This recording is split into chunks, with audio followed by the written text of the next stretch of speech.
Hi everyone.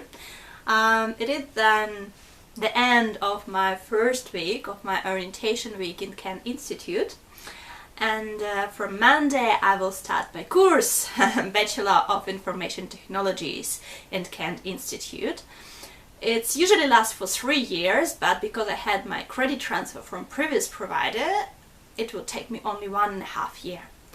So I would like to tell you a little bit about my orientation week, which lasted for 3 days, from Tuesday till Thursday. And on Thursday I came to the Kent Institute, to the reception, and I received such form where they had my details like my ID number and my name and my enrollment number.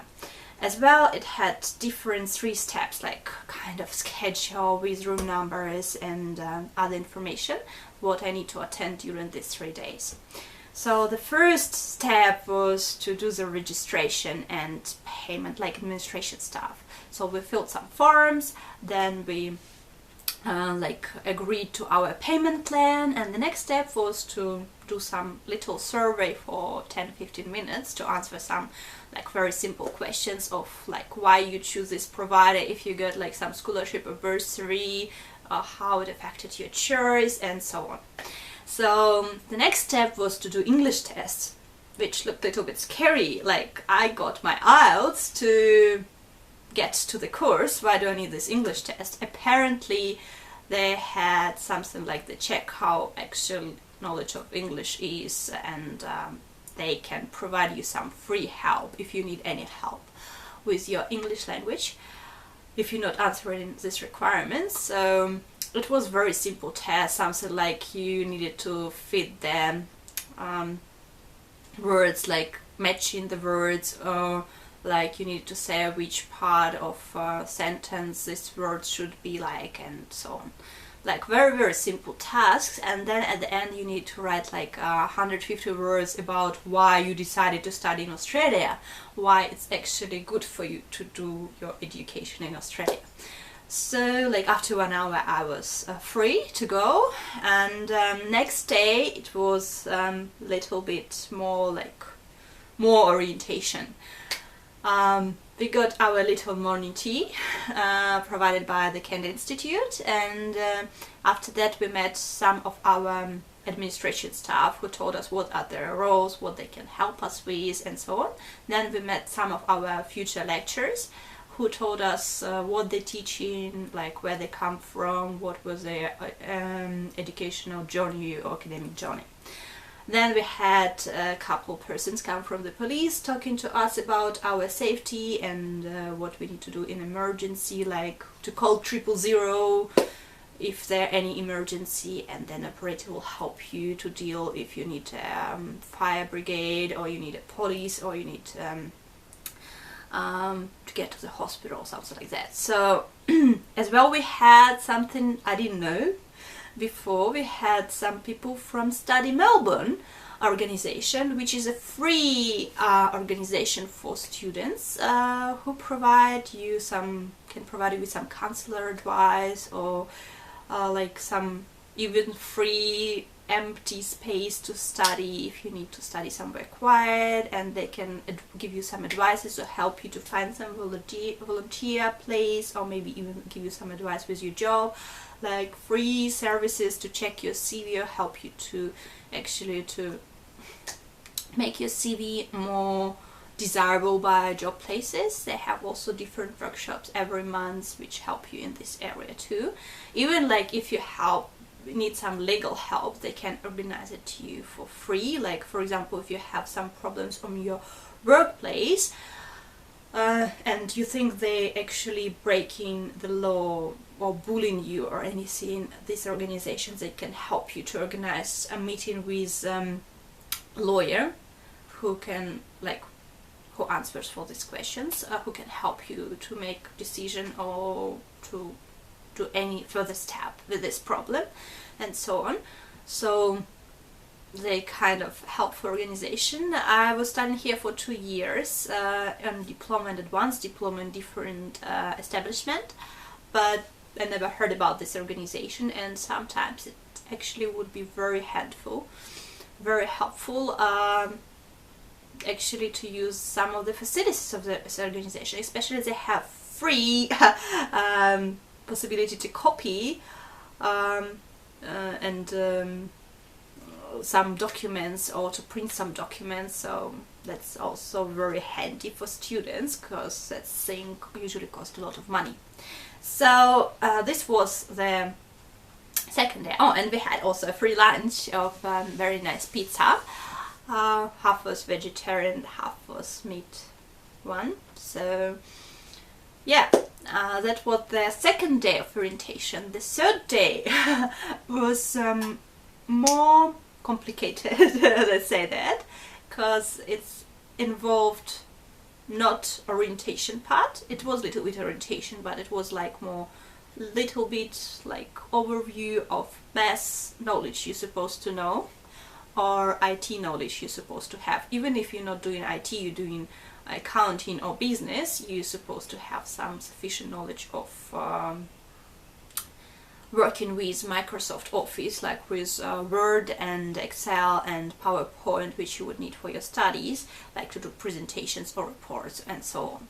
So our first step was to have breakfast there. They provided a nice breakfast for us, and then we had our math lesson where we were looking over some tasks which not involved only numbers, but also a lot of logical and creative thinking, even I can say that. And I love math, I love algebra, but some of this task was like way out of the box.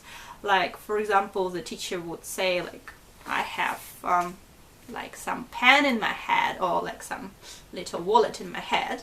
If I will lose my fingers, what will happen with this wallet or with this marker? So most of the people would answer that like it will just fall, or it will roll, or it will break, or different things. So then the teacher says to us that like, if you think out of the box, I never thought where I will lose my fingers and where this wallet would be falling, or what happened with it. If I would be on the moon, it won't fall because there is no gravitation, so it will just like fly away. If I will lose it in the water, so it would just drill away or swim away, because there is water and it will go. So you just need to think out of the box, so it's a little bit more of creative. Then the teacher just drew a little dot on the blackboard, and he said, what do you think it is? So people start to answer like, oh, it can be a moon, it can be a sun, so they start to think creative. And at the end the teacher said that, but no one ever said that it's just a drop of ink. So when you start to think creative, sometimes you forget about some little simple things. And like, it was actually one of the best math lessons in my life, some of them, because he actually put some tasks which you know how to do, but he showed you that you can do it different way, and to use actually your creative thinking in your math. I love the math because you can use your logic, and I like to use logic in some math tasks, but creativity, I never looked at it this way. So he opened little bit for me different view on math, and which was quite interesting for me. So the next tutorial was IT, where like mostly it was shown what to do and how in Word, and how to do it quicker, like these quick keyboards keys, like if you press Ctrl plus C, you will copy something, or if you press Ctrl plus E, it would just put to the middle the words you need, and so on. Something like that. And a little bit more with Excel, Microsoft Excel.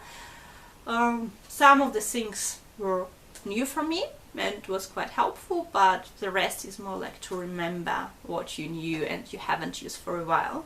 So it was quite impressive day, and like it made my brain work because I had quite long break after study, and it's actually good boost for brain to start thinking before to prepare you to study. So, and then after this IT lesson, everyone got their timetables, which looked like that, and we had also the same in our computers, in our computer systems in Moodle and SIS. So like in this schedule you can see with the pink one my units. So I would be doing during this trimester 4 units, which would be 2 of them on Monday. Each like lesson will take 3 hours, and then like on Monday we'll have from 9 till 12 one unit, one subject. Another one I will have in an hour from 1 till 4. On Wednesday we'll have only from 9 till 12 3-hour unit, and then one more on Friday for 3 hours. Little bit not very comfortable to look for a job, but you have not much choice. You can't change your schedule, because the first trimester is all core units, like the units you must do. In the next trimester it's probably would be half and half. Some of them you can elect, so if your priority is to work, you can elect units at the same day as your previous units, so you can do only 2 days a week study. Or if your priority is to get a more interesting education for you, you think you will choose the units which you think you need.